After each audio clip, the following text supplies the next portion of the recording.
శేషు గారితో మాట్లాడదాం. శేషు గారు, ఇప్పుడు ఇటు ప్రభుత్వము, ఇటు ప్రతిపక్షాలు సరే వాళ్ళ ఆరోపణలు అలాగే ఉంటాయనుకోండి. ఈ ఈ అమెరికా ఆంక్షలు కావచ్చు, ఇరాన్ నుంచి చమురు దిగుమతులపై రాహుల్ చేసినటువంటి వ్యాఖ్యలు కావచ్చు, వీటన్నింటినీ మనం అసలు ఎలా చూడాలంటారు? అంటే భారత్ తన స్ట్రాటజిక్ అటానమీని నిజంగా కోల్పోతోందా రోజుకు రోజు? లేదు అని అంటే ఇది అంతర్జాతీయ ఒత్తిళ్ల మధ్య చేస్తున్నటువంటి ఒక సర్దుబాటుగా మనం చూడాలా? ఎలా చూడాలి? అందరికీ నమస్కారం. పశ్చిమాసియా యుద్ధ సెగ వంటగదిని తాకినట్లుగా కనపడుతుంది. అందుకే దేశంలో ఓ విధమైనటువంటి వాతావరణం నెలకొన్నది. అయితే ఇప్పుడు ఈ యుద్ధం ప్రారంభమైన తర్వాత, అంటే ఫిబ్రవరి 28న యుద్ధం ప్రారంభమైన తర్వాత భారత్ అనుసరిస్తున్నటువంటి వైఖరి యుద్ధం పట్ల కానీ, లేకపోతే యుద్ధం ఫలితాల వల్ల వచ్చేటటువంటి పరిణామాల పట్ల కానీ భారత ప్రభుత్వం అనుసరిస్తున్నటువంటి వైఖరి పైన ప్రతిపక్షం, ముఖ్యంగా కాంగ్రెస్ పార్టీ మొదటి నుంచి కొంత అభ్యంతరాలు వ్యక్తం చేస్తుంది. ముఖ్యంగా ఇరాన్ సుప్రీం లీడర్ అయినటువంటి ఆయతుల్లా ఖమైనీని చంపినప్పుడు కనీసం సంతాప సభ కూడా చెప్పనటువంటి అంశాన్ని అటు సోనియా గాంధీ, ఇటు రాహుల్ గాంధీ లేవనెత్తినటువంటి అంశం తర్వాత భారత ప్రభుత్వం సంతాపం వ్యక్తం చేసింది. ఆ అంశం తర్వాత ఇప్పుడు ఒక కొత్త పరిణామం వచ్చింది. ఆ పరిణామం ఏంటి అని అంటే, ఎప్పుడైతే ప్రపంచం మొత్తాన్ని యుద్ధంలోకి లాగాలి అని ఇరాన్ అనుకున్నదో హార్ముజ్ జలసంధిని మూసివేసింది. యుద్ధం ప్రారంభమైనటువంటి 3వ రోజునే హార్ముజ్ జలసంధిని మూసివేసింది. ఈ హార్ముజ్ జలసంధిని మూసివేస్తే మొత్తం ప్రపంచంలో ఒక క్రైసిస్ ని క్రియేట్ చేయాలనేది దాని ఒక ఎత్తుగడ. ఎందుకంటే యుద్ధంలో దాని పరిమితి దానికి తెలుసు. ఇజ్రాయెల్ అమెరికాని ఢీకొట్టడం అంటే ఈ ఆయుధాల కంటే కూడా వ్యూహాత్మకమైన ఎత్తుగడ ఉండాలనేది ఇరాన్ యొక్క ప్రయత్నంగా మనం చూస్తున్నాం. అందుకే వాళ్ళు ఒక స్టేట్మెంట్ చేశారు ఈ 2 రోజుల క్రితం. ఎనర్జీ వార్ చేస్తామన్నారు. ఎనర్జీ వార్ చేయటం అంటే మొత్తం ప్రపంచాన్ని ఒక క్రైసిస్ లోకి నెట్టేటటువంటి ప్రయత్నం.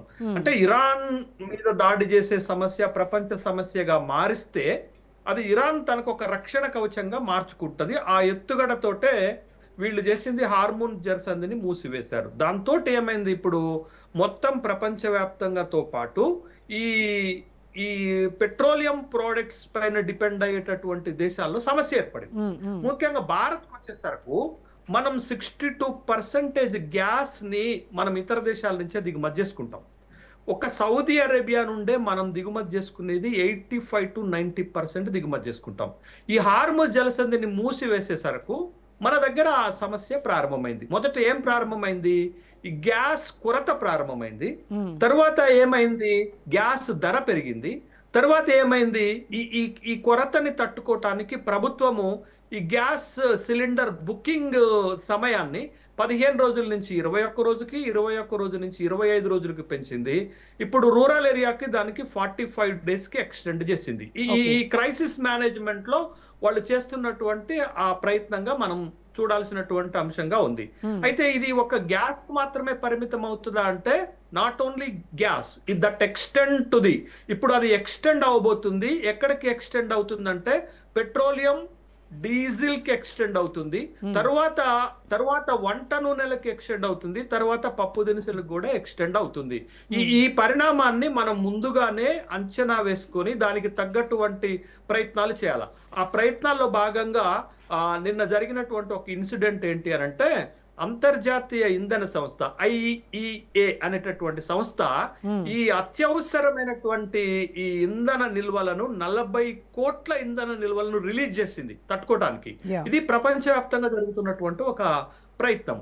అయితే ఇక్కడ మనం ఇంకొక అంశం ఏం చూడాలి అని అంటే, ఈ రోజు ఒక కీలక పరిణామం జరిగింది. ఆ పరిణామం ఏంటి అని అంటే, ఇరాన్ మనకి ఎంత నమ్మదగ్గ భాగస్వామ్యం ఈ అంశంతో తేలిపోతుంది. ఇప్పటి వరకు యుద్ధం ప్రారంభమైన తర్వాత మీరు సోషల్ మీడియా, మెయిన్ స్ట్రీమ్ మీడియాలో అనేక రకాలైనటువంటి విమర్శలు వచ్చాయి, అనేక రకాలైనటువంటి అభిప్రాయాలు కూడా వచ్చాయి. మనకి అమెరికా కంటే కూడా ఇరాన్ ఎంత నమ్మదగ్గమైనటువంటి భాగస్వామి అనేది ఇవాళ జరిగినటువంటి ఒక ఇన్సిడెంట్ తోటి మనకి ఇరాన్కు ఉన్నటువంటి బంధం బయటపడింది. ఏంటి అంటే, ఈ హార్ముజ్ జలసంధిని మూసివేస్తే 700 నౌకలు, కార్గో నౌకలు, ఇంధనాన్ని సరఫరా చేసేటటువంటి నౌకలు అక్కడ ఆగిపోయినాయి. ఆగిపోయిన తరువాత వాళ్ళు తీసుకున్నటువంటి నిర్ణయం, చైనా వాళ్ళకి మిత్రుడు కాబట్టి చైనా నౌకలను వదిలిపెట్టారు మొదట. తర్వాత భారతదేశంతో తన సంబంధాలను మెరుగుపరచుకోవటానికి చాలా సందర్భాల్లో ఇటీవల నేను చూస్తున్నాను, ఈ దేశానికి నెహ్రూ అన్యాయం చేశారనేటటువంటి ఒక కొత్త వాదన తీసుకొచ్చారు.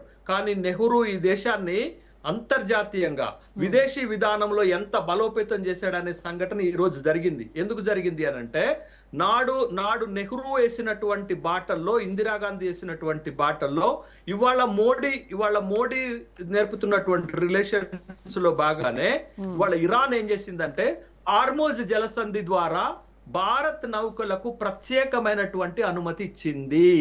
అందుకే ఇవాళనే 2 నౌకలు భారతదేశానికి చేరుకున్నాయి. పరిమళ్, పుష్పక్ అనేటటువంటి 2 కార్గో నౌకలు చేరుకున్నాయి. అంటే మనకి ఇరాన్ ఎంత భాగస్వామి. అమెరికా అన్ని దేశాల పైన ఈ టారిఫ్స్ వేసినప్పుడు, ప్రతీకార సుంకాలు వేసినప్పుడు భారతదేశాన్ని వదిలిపెట్టిందా? వదిలిపెట్టకపోగా బ్రెజిల్ తో సహా భారతదేశంతో 50% టారిఫ్ వేసి మన పైన కక్ష తీర్చుకున్నటువంటి మోడీనా, లేకపోతే ఇవాళ భారత్ లో సమస్య ఏర్పడితే ఆ సమస్య పరిష్కారం కోసం ఇరాన్ తాత్కాలిక ప్రభుత్వము ఇవాళ మనకు హార్మోజ్ జలసంధిలో ఒక ప్రత్యేకమైనటువంటి అనుమతితోటి మన నౌకలను వదిలిపెట్టిందంటే మనం అనుసరిస్తున్నటువంటి విదేశాంగ విధానం ఎంత బలమైనటువంటి విధానమో మనకి ఇప్పుడు అర్థం కావాల్సినటువంటిది. అది ఓవర్ నైట్ లో మోడీ వస్తేనో, లేకపోతే జయశంకర్ అబ్బాస్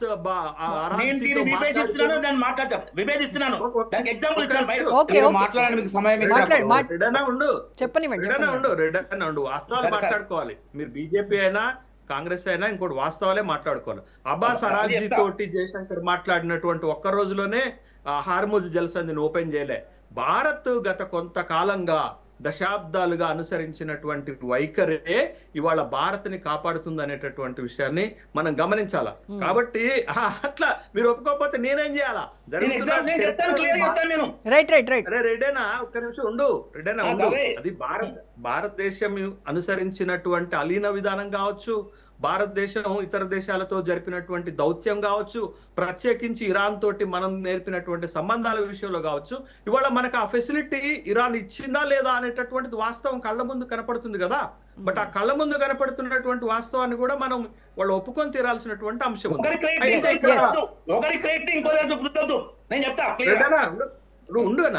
ఉండు ఇవాళ యుద్ధంలో ఒక 3 అంశాలు మనకి చాలా స్పష్టంగా కనపడుతున్నాయి. ఒక్కటి, ట్రంప్ మొదట గెలిచాడు, ఏది ఖమైనీని చంపేసి. రెండోది, ట్రంప్ ఓడిపోయాడు. ఎందుకు ఓడిపోయాడు అంటే, ఇరాన్ లో తన ప్రమేయం లేకుండా కొత్త ప్రభుత్వం ఏర్పాటు అవటం, ముజ్తబా సుప్రీం లీడర్ గా కొత్త ప్రభుత్వం ఏర్పాటు అవటంతో ట్రంప్ అనుకున్నటువంటి ఆశలు నెరవేరలేదు. మూడోది, వాళ్ళొక సందిగ్ధత ఏర్పడింది ప్రపంచవ్యాప్తంగా. ఆ సందిగ్ధత ఏంటి అంటే, యుద్ధాన్ని ఎట్లా ఆపాలి, ఎవరు మధ్యవర్తిత్వం వహించాలి, ఈ యుద్ధాన్ని ఆపటానికి ఉన్నటువంటి ఆ మార్గాలు ఏంటి. ఎందుకంటే యుద్ధం గనక ఆగకపోతే ప్రపంచ ఆర్థిక వ్యవస్థల మొత్తం పైన ప్రభావం పడుతుంది. ఆ ప్రభావం భారతదేశం పై కూడా పడుతుంది. ఇవాళ మనకి సమస్య కనపడుతుంది. ఆ సమస్య మిగతా రంగాలకు విస్తరించేటటువంటి లోపులోనే యుద్ధాన్ని ఆపవలసినటువంటి అవసరం కూడా ఉంది. బట్ ఆ ఆపేటటువంటి బాధ్యత ఎవరు తీసుకుంటారనేది ఇవాళ మనకు ఉన్నటువంటి ఒక సందిగ్ధత. ఆ సందిగ్ధతలో ట్రంప్ చెప్పినటువంటి మాట, నిన్న చెప్పినటువంటి ఒక మాట ఏంటంటే, ఇది తాత్కాలిక సైనిక చర్యే, యుద్ధాన్ని ముగించడానికి ప్రయత్నం చేస్తున్నాను అనేటటువంటి ఒక మాట చెప్పాడు. ఎందుకు అనంటే, ఇరాన్ ఎలాగో లొంగిపోయేటటువంటి అవకాశాలు కనపడట్లేదు. ఒకవేళ ఆ ఉద్దేశమే గనక ఉంటే ముజ్తబాని వాళ్ళు సుప్రీం లీడర్ గా ఎన్నుకొని ఉండే వాళ్ళు కాదు అనేటటువంటి విషయాన్ని మనం గమనించాలి. ఇవాళ ఇరాన్ ప్రెసిడెంట్ పెజెస్కియాను ఒక 3 ప్రతిపాదనలతో ముందుకొచ్చారు. ఈ 3 ప్రతిపాదనలు గనక ఇజ్రాయెల్, అమెరికా ఆమోదిస్తే మేము చర్చలకు సిద్ధంగా ఉంటాము. అంటే ఈ 3 ప్రతిపాదనలు కొత్తవేం కాదు కదా, గతంలో వాళ్ళ ముందు ఉంచినవే కదా. భద్రతా హక్కులను కాపాడాలి, అంతే. ఇరాన్ హక్కులను అంతర్జాతీయంగా కాపాడాలి, యుద్ధం వల్ల జరిగినటువంటి నష్టానికి పరిహారం చెల్లించాలి, తరువాత మొత్తం భవిష్యత్తులో ఇరాన్ పైన ఎలాంటి దాడులు చేయకూడదు అనేటటువంటి ఒక అంశాన్ని ముందుకు తీసుకొచ్చారు. బట్ దానిపైన ట్రంప్ వైఖరి ఎట్లుంటుంది, ఆ వైఖరితోటే ఇవాళ ఇప్పుడు యుద్ధాన్ని మొదలుపెట్టింది ఎవరు? ఇరాన్ కాదు కదా. Yes. యుద్ధం మొదలుపెట్టింది ఇజ్రాయెల్ అమెరికా. ఆ ముగింపు చేయాల్సినటువంటి బాధ్యత కూడా వాళ్ళపైన వాళ్ళపైనే ఉంటుంది. ఎందుకంటే ప్రపంచం మొత్తాన్ని వాళ్ళ సంక్షోభంలోకి నెట్టేటటువంటి పరిస్థితి. Right, ముఖ్యంగా ఈ ఈ అప్కమింగ్ ఎకానమీస్ మన ఎకానమీ చాలా ఫాస్టెస్ట్ గా గ్రోయింగ్ అవుతున్నటువంటి ఎకానమీలో Yeah. ఇట్లాంటి హార్డిల్స్, ఇట్లాంటి అబ్స్టాకిల్స్ వస్తే మన గ్రోత్ రేట్ పడిపోయేటటువంటి అవకాశం ఉంటుంది. ఇవాళ చూడండి, ఒక గ్యాస్ సమస్య వస్తే అది ఎన్ని రంగాల మీద ప్రభావం పడుతుంది? ముందు హోటల్స్ పైన పడుతుంది, Industries. రెస్టారెంట్ల పైన పడుతుంది, హాస్టల్స్ పైన పడుతుంది, తర్వాత గృహ రంగం పైన పడుతుంది, రవాణా రంగం పైన పడుతుంది. Factories. ఈ అన్ని Factories అన్ని మూతపడతాయి. ప్రత్యక్షంగానో పరోక్షంగానో దెబ్బతింటాయి. Yeah. అది ఆర్థిక వ్యవస్థని రైట్ దెబ్బతీసేటటువంటి శేషు గారు, అవకాశం ఎస్ ఉంటుంది. ఎస్